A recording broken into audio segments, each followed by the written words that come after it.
on the road. And this is the only country in the world where every wall you'll find somebody urinating. कोई दीवार नहीं मिलेगी आपको जहाँ कोई महाशय खड़े ना हो.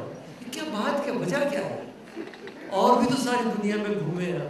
वहाँ आज तक I have never seen it. What sort of cultural background is this?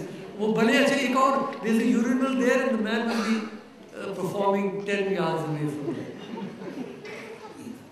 There is a total lack of, we need to from now weave a spiritual element, and young people don't lose faith.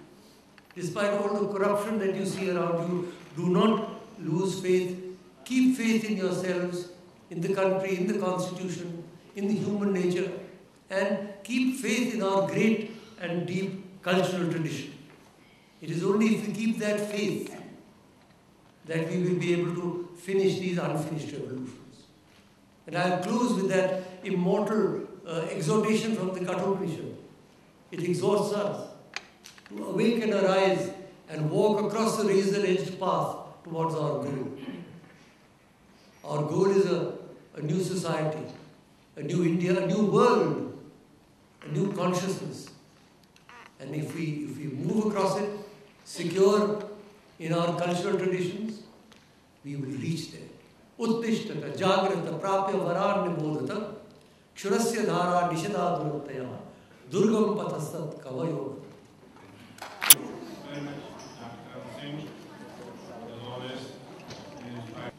Civic awareness is something that we've got to teach.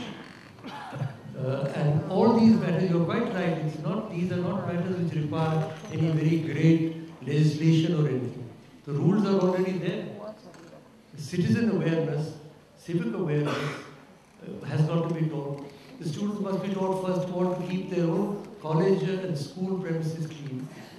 I went to what is now known as a very sort of elite school, but we had to clean our own shoes and clean our own room. There were no cleaners there when I went to school. So I think that this has to be inculcated from childhood. And I think all citizens groups in India, in Delhi भागीदारी groups जो हैं, उन सबको ये काम करना चाहिए. मैं आपसे सहमत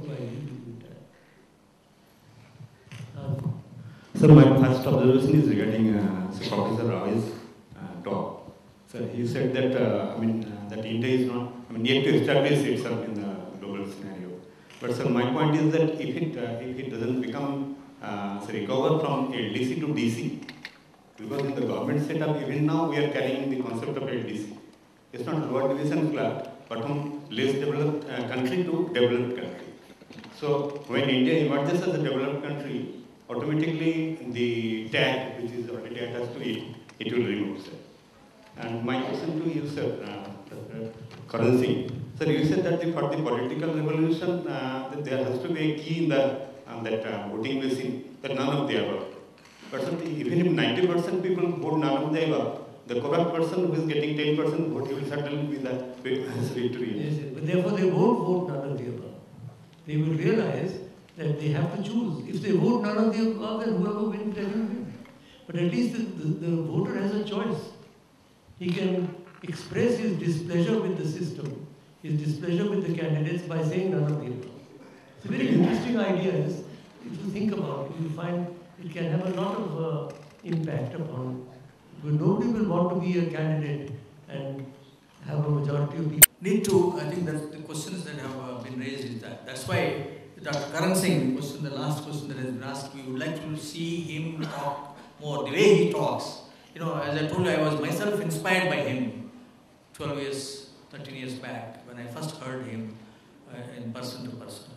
So that's what kind of thing. And I met Pandit Jawaharlal Nehru here in Delhi in 1959. And what he told me is, just passing, you should now look for a government job is what he told me. I never looked for a government job after.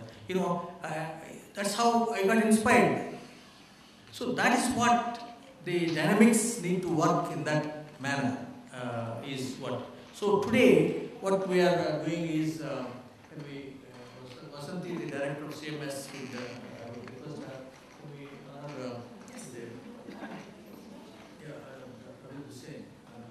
So may I request Dr. Dr. Abid Hussain to please join me on the stage. Because on behalf of CMS, we're very privileged to have Dr. Abid Hussain, who's our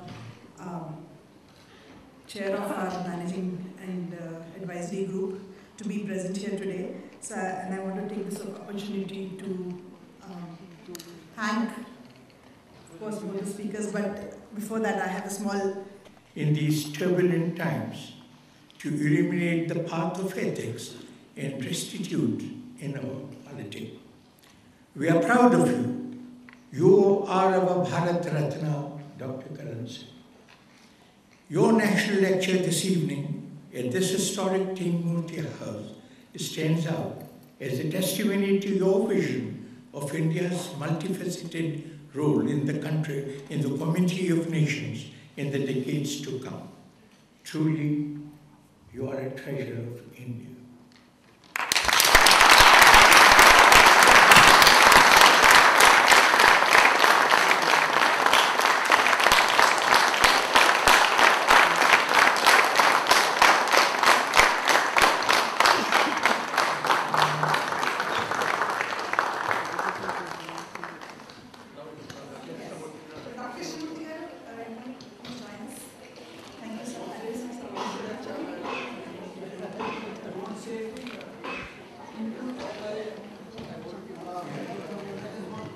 I just want to say, my two role models have been in political life, Pandit Jawaharlal Nehru, and in academic life, Dr.